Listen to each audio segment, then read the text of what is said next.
வகுத்தல் விதி a power m வகுத்தல் a power m a power m minus n. வகுக்கும் போது அடுக்குக்குறிகளை கழிக்க வேண்டும்.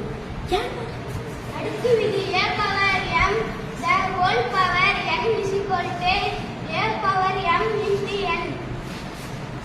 பூஜ்ஜியத்தை அடுக்காக கொண்ட எண் a power 0 is equal to 1.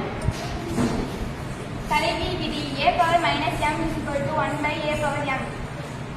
ஒரே அடுக்கு எண்களை கொண்ட எண்களின் பெருக்கல் a power m into b power m is equal to a into b the whole power m. அடுக்குகளின் ஈவு விதி a by b the whole power m is equal to a power m by b power m.